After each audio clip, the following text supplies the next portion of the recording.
think they have to see and experience what's happening and then translate that back into, oh my goodness, I mean, all of this stuff is happening that we didn't know. And if we can make this better, look at all the value that we would get from that.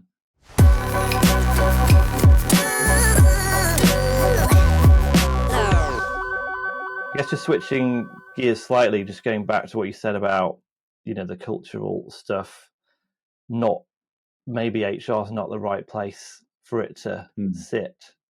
Where do you think is the right place for an organisation to think about that? I think it has to be considered in the same way as the main health indicators of an organisation. I think if you've got a goal and a clear direction that you need to go in, then you normally break that down into, you have your mission, your vision, you break it down into a strategy, and you measure the strategy over time to see how you're performing against it. I think culture has to sit at the same level as those key performance indicators, which all of the board or all of the executive leadership team would have a responsibility and accountability against. So I don't think it sits in one place. I think it is shared across the organization, and it's measured and understood and thought about and discussed in the same way as all of those other key performance indicators. So I don't agree with it should sit somewhere. I think each part of the organization, each leader, each person around that senior leadership team table has to take a responsibility and an accountability in a consistent way for culture. And it's only then that you get, my first problem with culture is people don't design it in the right way. I think my second problem is then the pockets of subculture that exist across an organization. The second thing I see a lot of is all of these subcultures that exist across a company. And it's so inefficient. I mean, it's a bad experience for the employee anyway, if they move around laterally across the organization, and they experience different subcultures within that. That's not a good experience for the employee. But if you think about it, culture should be about helping people make decisions against a consistent set of principles or a framework, right? And if you've got lots of subcultures, then those decisions are going to be different. And that is going to mean the organization is heading in various different directions. They're not aligning to the same way.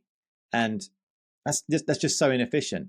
So I think, and it bleeds out into other areas. Your customer experience is going to be really different. Your level of innovation, product development will be different if there are all these subcultures that exist. And so, embedding that culture at the top and getting an intentional design created that's spread across that leadership team at the very top, and then it goes down through the organization from there, that is part of the way to enable consistency and stop that variance that I just see in every organization I work with at the moment. Yeah.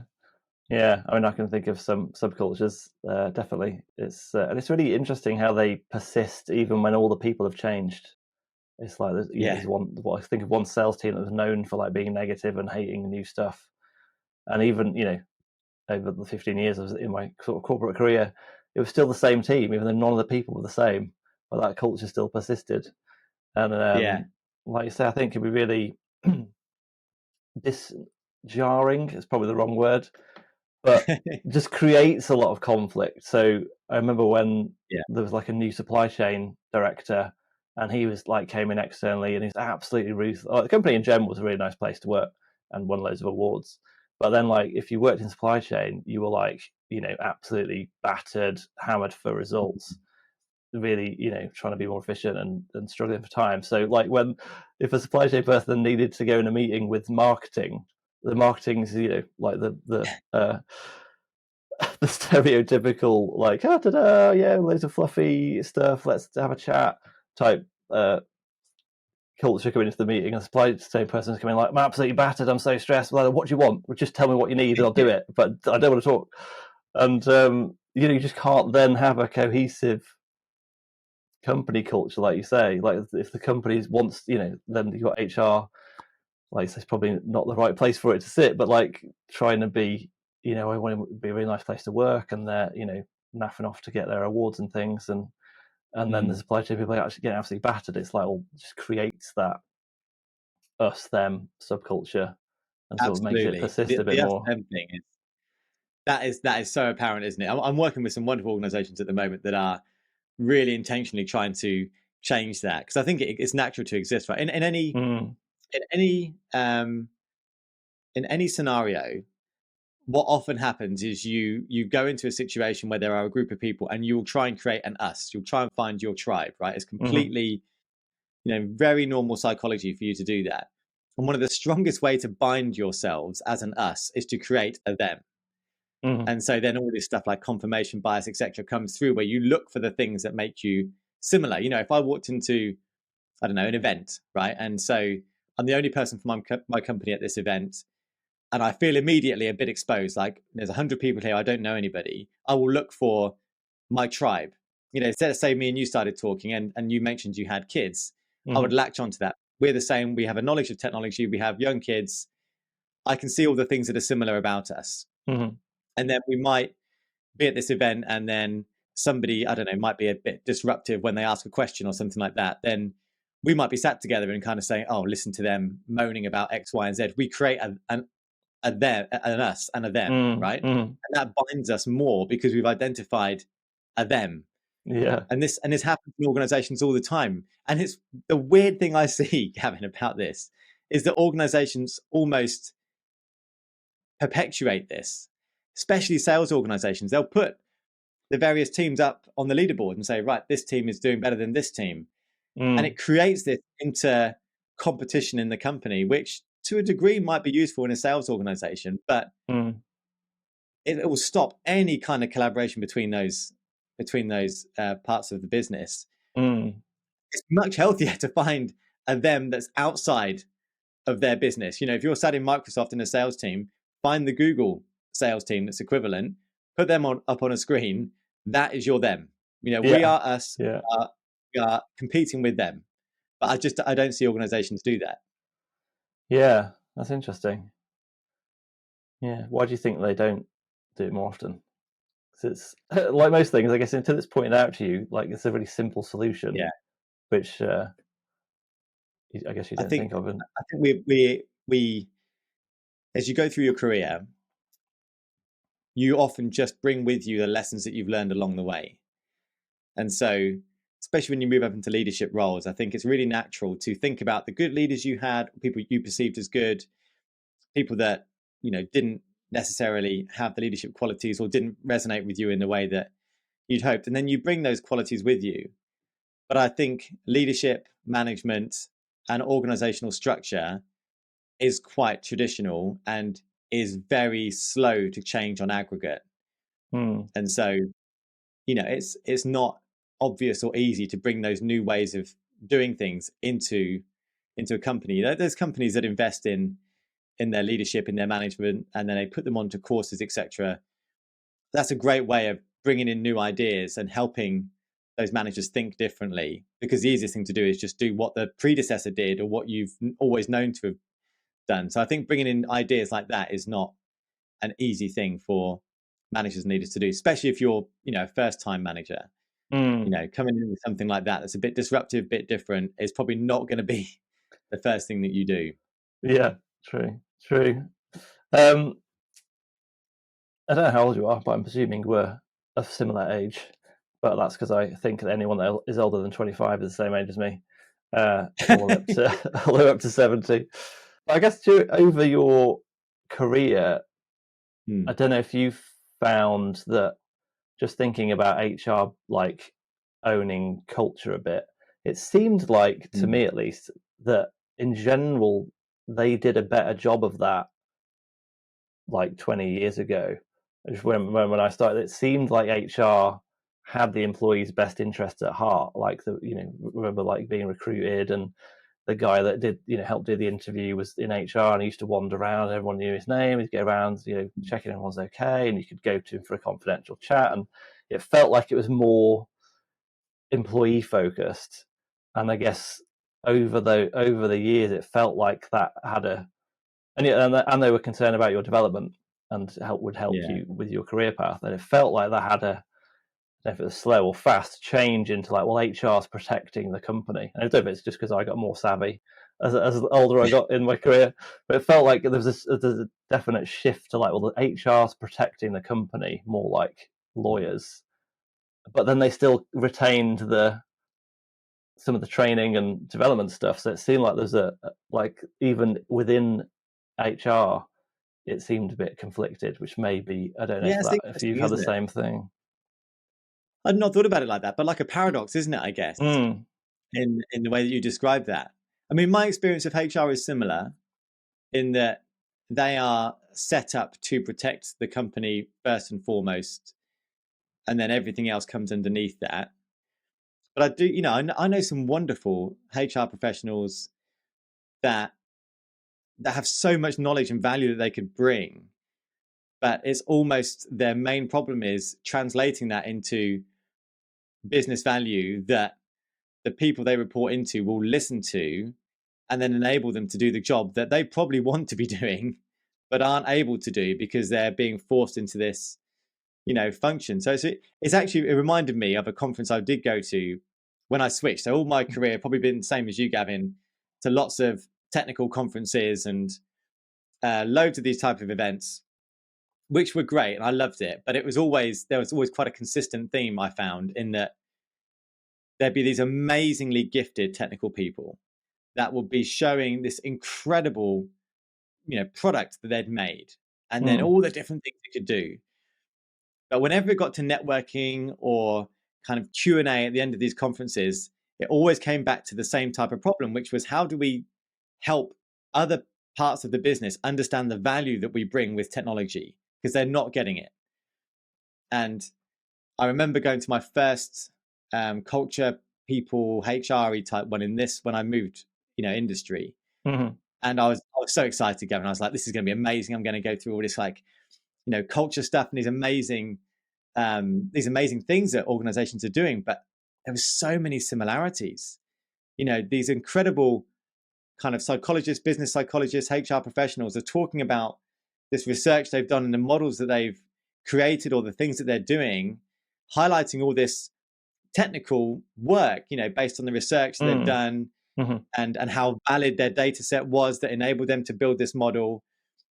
And it was incredible. But then at the end, I remember the Q&A and the networking was all centered around, why don't people listen to how much value we can bring? Yeah. And they just couldn't translate what they did into something that a chief exec would say, yeah, that's exactly what we need to do. It was really similar, I found, when I switched industries like that. Yeah, that's interesting. And I guess it just made me think of, like, you know, like I say, I'm only 3 years into business, so I've made lots of mistakes and constantly trying to change and adapt and look at positioning and messaging and copywriting and all that good stuff that, you know, you don't need to learn until you try and run your own business. But I guess the one thing I continue to struggle with is like not selling anything that's urgent. So for someone that it's for, they like really get it and they're excited to like, yeah, we can be more efficient and we happen to use Microsoft 365 to do it because we already pay for it. But it's like it's never like, how do you get it to the top of the agenda? And I guess I wonder if you've got similar issue in that, like, everyone kind of knows that they need a decent culture to make everything work. But like, does it ever get to I mean, obviously for some people it does get to the top and they work with you. But it seems like, I wonder if you had a similar issue of like, well, how can we make the longer term thing ever, you know, be more urgent? Because it seems like it's it's fixing an important long term problem, but when does it ever become urgent? Yeah, it's a really good one, because it can be so intangible and unquantifiable by its nature that for it to be thought of as a problem, you know, when do you think a chief exec or leadership team would think we've got a cultural problem? What is it that would make them think that? It might be, you know, their retention rates have changed. You know, lots of talent leaving their organization. It could be feedback from a survey, you know, and that's kind of shown figures that have really dipped. You know, or other things like maybe productivity has dropped all of a sudden, and there's no other thing that can explain it other than culture, it's hard to define the decision point at which a leadership team would think this is a culture problem that we need to address urgently. I think most organizations probably wouldn't go through that. And if they are going through that, they're going through it in a reactive way. How do we fix the problem? All the customers that I'm lucky enough to work with right now are coming at it with a different mindset. And it's the leadership team, it's the top team saying, we have ambition and we want to get there. How do we maximize our chances of getting there? We recognize culture is a big part of that. What do we need to do? So that's a wonderful mindset with which to go into something. I think coming at it the other way, I think is really problematic. And if you gave me a leadership team tomorrow and said, convince them that culture needs to be invested in as a priority, I think it's a really difficult challenge. Really difficult. They have to feel and see and experience what's actually happening in their organization. I don't think there's any other way that you can show it. I don't think you can go with a list of figures and stats and research that will change a board or a senior leadership team's mind. I think they have to see and experience what's happening and then translate that back into, oh my goodness, I mean, all of this stuff is happening that we didn't know. And if we can make this better, look at all the value that we would get from that. I guess also talk at the start about like change methodologies and frameworks and ADKAR. And I guess I always think of it like that old saying, in theory, there's no difference between theory and practice. And in practice, there is.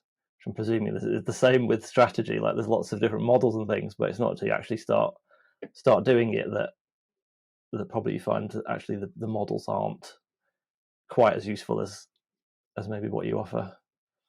Well, change models, I think, are all very similar in how they approach it, and they're useful, right? Especially if you're starting out in something. It's the same with anything, isn't it? If you're starting out with something, having a model or a framework to follow is a useful starting point. But it's so nuanced by industry, by organization type, by country. If you try to apply a change model in the UK in a healthcare organization, and then you try to apply that same model to a private company in Dubai, that you're going to have very different outcomes from applying the same model to those two different instances. So they're good as a starting point. And I like some of the psychology that underpins it.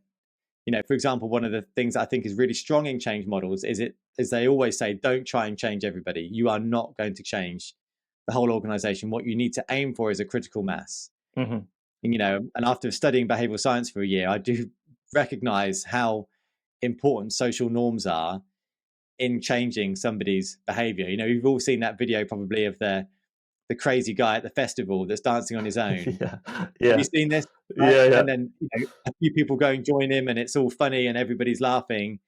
But then there's this moment when it just changes and everybody goes. And it's because at the point in time when it's a few people, it's safer to be sat watching the people dancing. But suddenly when there's a critical mass dancing, it's suddenly safer, more comfortable to be up dancing than it is to be sat in one of the minority. And so it's a really powerful force for change is social norms. And I think, the change models do bring those types of things through, which are generally, for the vast majority of the population, really powerful in enabling behavioral change. Yeah, I was kind of thinking of it like it's better than nothing, and not in a derogatory way, but it's loads better than doing nothing. I guess still a lot of people do nothing to think about changing behaviors. But on the flip side, it's like, I don't know if it's just because most change is tech change now, but it feels like a lot of tech people that are doing change think, well, I need to get ProSci approved or do ADKAR. And I'm always thinking, well, is every person that's done an ADKAR qualification, has every change that ever been done successful? Probably not. So it's like, well, is it necessary and sufficient? Probably no. I always think of it like, so what I tell people a lot is like, well, just think like a marketer. So we think back to like Seth Godin's "This Is Marketing" book. It's like, well, all change is marketing, and we're just repackaging it in different stuff. I think, well, if you go to your marketing department, how many marketeers are ProSci trained? Probably zero. But they're the best people at getting behavioural change. So it's like, well, just go and do what they do. Yeah. But for marketing, the way I read that is framing. How you frame a message is so powerful. That the same thing can be happening. So I don't know, take the government. I won't get political because that is not a good plan on any platform anywhere. But let's say the government wanted to do. I was using this one the other day actually. Let's say the government wanted to, I don't know, invest in national surveillance or something like that. So they'd say, right, we're investing in your national security, Gavin. So vote for us. We're investing in your national security. The same message might be, vote for us, Gavin. We're going to stick up a load more surveillance cameras and watch you. It's the same thing that they're doing, but the way you frame it is so different, and it invokes a different emotional response. It will probably then generate a different behavior. We were lucky enough to go to Ogilvy and meet their behavioral science team. Ogilvy are part of they're Rory Sutherland's company. They're part of WPP, the biggest advertising company I think in the world. I think 1 in 3 adverts we see comes through WPP in some form. And so we met their behavioral science team, and it was fascinating to see how they think about influencing people's behaviors and their decisions through things like how you frame a message. Back to the world of technology, if you want people to use OneNote, and I don't know, 52% of the business is using OneNote today, then you could put out a message and say, right, 48% of you aren't using OneNote, give it a try. Or you could say, did you know that most of your colleagues are using OneNote? Have you tried it yet? And the framing of that is so different. It's based on the same thing, the same truth, but it invokes such a different response from the recipient. So framing is a really, really powerful way of thinking about how do you enable behavioral change.